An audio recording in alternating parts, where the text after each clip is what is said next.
રસોઈયા મહારાજ બનાવે તેવી ખાટી મીઠી દાળની રેસીપી તમને શીખવાડું. ચાલો આપણે શીખીએ. ગુજરાતી દાળ માટે આપણે જોશે મેથી, હળદર, મરચું, ધાણા જીરું પાવડર, હિંગ, જીરું, રાઈ, આખા લાલ મરચાં, લીમડો મીઠો, મરચાં અને આદું, નમક. ગોળ જોશે 3 મિનિમમ. મિત્રો 5 જણા માટે આપણે દાળ બનાવીએ છીએ. તો તુવેરની નાની 2 વાટકીઓ ચડાવવા મૂકવા, કુકરમાં પાણી નાખી અને ચડાવવા મૂકી દેવાની. 4 સીટી મારી દેવાની.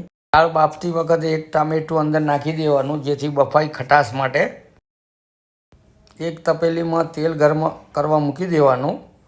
તેલ તતડી જાય એટલે એની અંદર રાઈ, મેથી અને જીરું નાખી દેવાનું.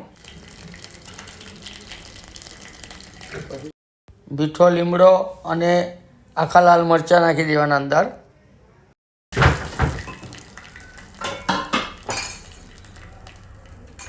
મિત્રો આપણે આદુ અને મરચાંની પેસ્ટ રેડી કરી હતી એ પણ અંદર નાખી દેવાનું અને હલાવી અને મિક્સ કરવાનું.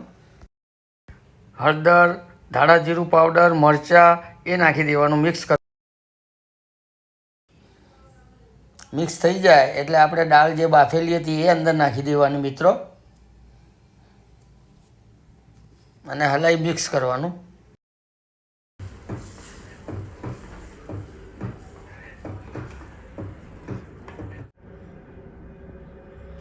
પાણી નાખી દેવાનું.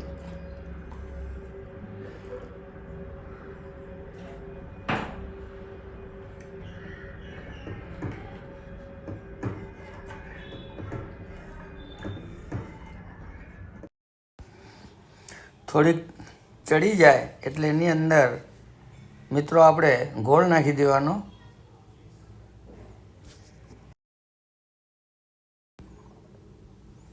અને હલાવી મિક્સ કરવાનો.